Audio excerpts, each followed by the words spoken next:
I am Caroline Perney from Harper Voyager Books, and I am really excited because we are here today with A.G. Riddle, author of Departure, which is a fantastic book, and it comes out from Harper Voyager Books on October 20th. Do you want to tell us a little bit about the book? Sure. So Departure is kind of a sci-fi thriller. It's about a flight that takes off in 2015 and crash lands mysteriously, and the survivors of this crash have to figure out where they are, how they got there, and how they can get home. And it's a bit like the TV show Lost, in a sense of you have this group of strangers that are thrown together, and they have to try to figure out, what caused them to get there.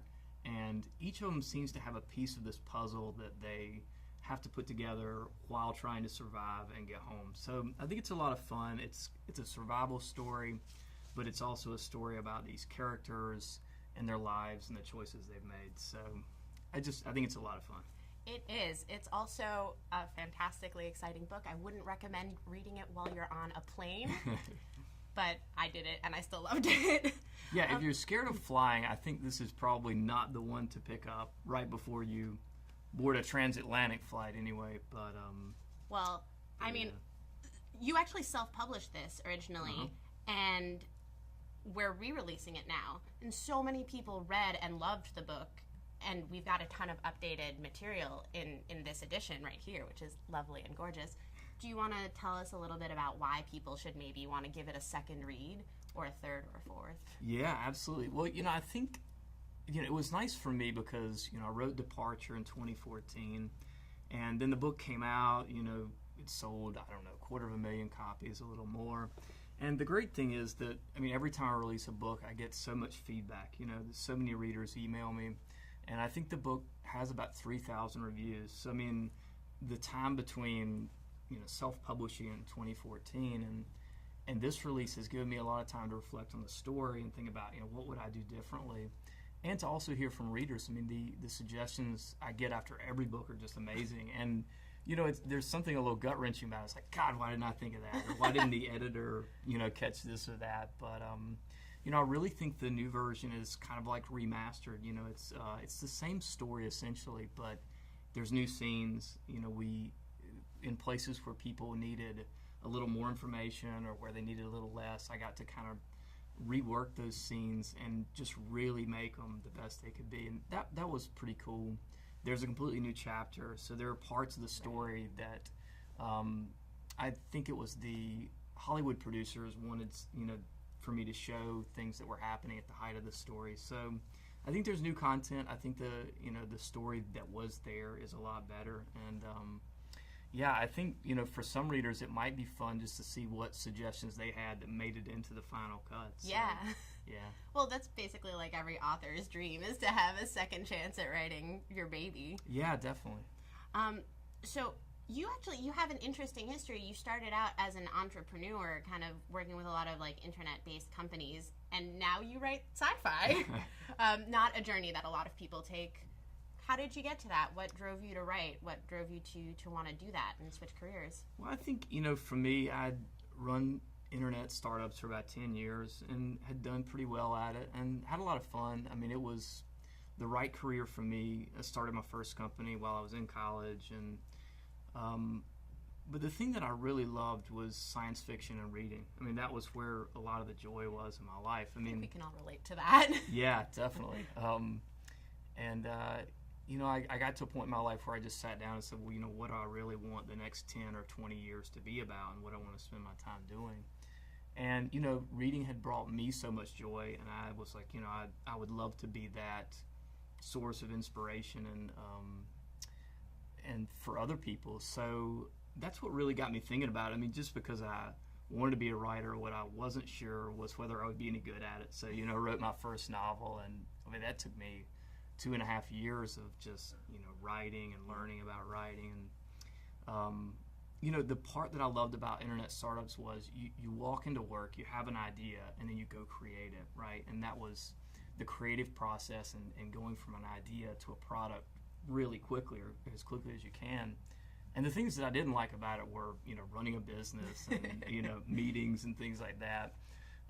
So this, to me, writing kind of felt like, well, that's just going to distill everything down to the creative process, which is what I really loved. And, interacting with end users, readers in this case, and, kind of learning from the feedback. So, it was kind of like a marriage of what I love to do work-wise and what I'm personally so interested in, which is science fiction. And luckily for me, it's kind of worked out. So hopefully it'll carry on. I'd say so. That's really inspiring, and that's a great story. But another thing that you seem to love, perhaps, is traveling, because there's so much in Departure that's really tied into location. There are so many great scenes that are set in these fantastic locales. Did you have like a favorite setting for the story? Was there did your own wanderlust inspire a lot of the book? Oh, certainly. I mean, actually, I wrote a lot of the book in 2014, and at the end of 2014, my wife and I spent about 4 months in Europe. So we, visited a lot of the places that are in the book. Might be some mild spoilers here, but we went to Stonehenge, and there's something about doing research online that's great. You're very lucky to be a writer in this day and age because you have Google Maps and you have Street View and you have all this information at your fingertips, and you can make the stories really real and vivid for readers. But I think there's something completely different about being there and the things that you pick up and the inspiration. But we got to go to Stonehenge and Gibraltar, which features very heavily in the story, which was fun. And we were in 19 countries.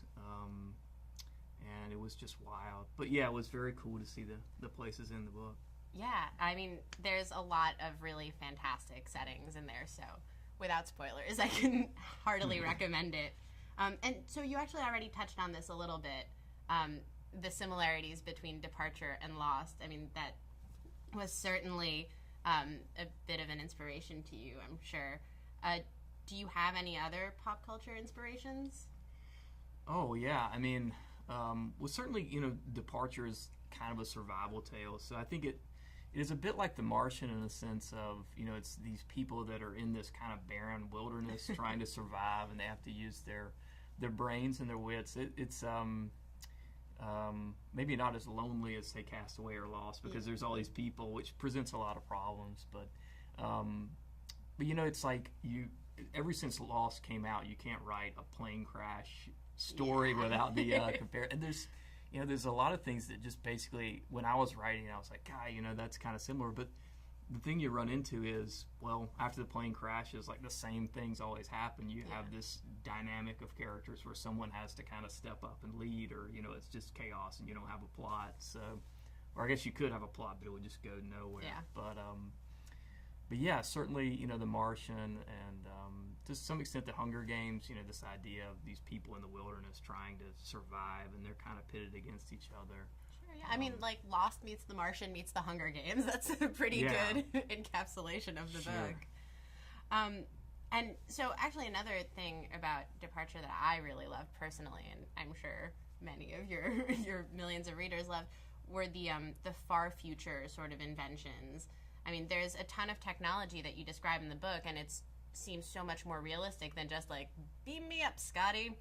So how did you come up with these completely futuristic ideas of technology and make them real and make them seem scientifically viable? Well, I can't take credit for everything. A lot of it's just based on what's being invented or speculated upon right now, some also mild spoilers coming here, but the technology part was really fun for me because in a book like Departure, you get to imagine what's the future like. I mean, this is a future that in which a large percentage of the human population has died out, and it's the result of these technologies. And you think, well, God, what are we working on now that could wipe us out, right? And so immortality is something that billionaires are talking about, and companies are thinking about longevity. And you think, well, gosh, what are the repercussions of that? Because we are, as a species, the human race is 200,000 years old, and now we're just now smart enough to tinker with our DNA and do gene therapies and really change things up, and in a way that we haven't ever been able to in the past. So, I started thinking about, what are the repercussions or how could that go wrong? And, mass transit is another place that's really interesting. There's a lot of innovation going on. There's the Hyperloop system that they're looking at in California, which could be very interesting, which, becomes part of the way the characters get around a departure. And so I think the other thing that was interesting to me about Departure is you've got, medical technology, you've got, transportation technology, and then there's the Gibraltar Dam that absolutely transforms the face of the Earth. So all the inventions are somewhat different and interesting in their own right. So that was fun.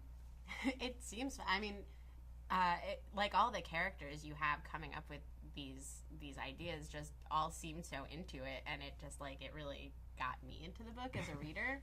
But I do wonder, Departure is such a character-driven story. Did you have a favorite? Yul Tan turns out to be my favorite character. Yeah. He's kind of like a cerebral kind of guy that's an introvert. It's just kind of the way I am. So, I certainly identify with him a lot. I think I'm probably more like Yul than I am Nick, as the hero of the story. But well, and so the other really exciting thing is that 20th Century Fox has acquired the film rights to Departure. So, this is like a dream for so many authors. How does it feel to know that your works are possibly going to be turned into movies? Is there a scene that you want to see played out most on screen? Yeah, it's it's exciting. I look at it as something that hopefully will happen. I keep my fingers crossed, but you try to manage your expectations. Yeah. These things are a crapshoot. But I've had a couple calls with the producers. They're very excited, and it's just cool to be, involved in it in a very tangential way. Yeah. But for me, I'd love to see any of it, but the climactic scenes in Gibraltar, I think, would just be amazing to see on the screen. So. Yeah. Do you have a cast list, a dream cast list? I don't. I guess a lot of writers come up with actors in their minds when they write their characters, but I don't. But I think, the dream would be, for Harper, maybe Emma Watson. I think she'd be amazing. She might be too young. Rebecca Ferguson, who was in the Mission Impossible movie. She was in The White Queen. She was the queen. I think she would be great. Nick, I have no idea. But I'll leave that to the experts. Yeah, that makes sense. So I think everyone's kind of getting a sense that you write very high-octane stuff, lots of action, lots of battle scenes, lots of cool new tech. Is there anything that you do to sort of balance out these high-stakes life or death stories you have playing out in your brain? Is there something you do to reset, to kind of unwind, or to draw inspiration from maybe? Well, I read a lot. I'm constantly reading nonfiction, fiction. I like to go mountain biking. I go for a bike ride about every day. I live in Florida and North Carolina, so the weather's usually nice enough to do that. Though it seems to rain every day in Florida, but yeah, that's about it. So writing, mountain biking, and reading. Reading, yeah. That's my life, pretty much. That's a good life. I think that's what most of us aspire to. And I eat 7 times a day, so yeah. Yeah, I think you've just described my dream. So, someday when I grow up, I want to be A.G. Riddle. Don't we all? Yeah. Is there anything else you want to tell us about Departure, I think, before we wrap it up? No, I think that's it. Okay. Well, it comes out on October 20th. We are so excited. It'll be in all of your local bookstores or online, and we hope you pick it up because it's fantastic. Thanks so much, AG. Thank you.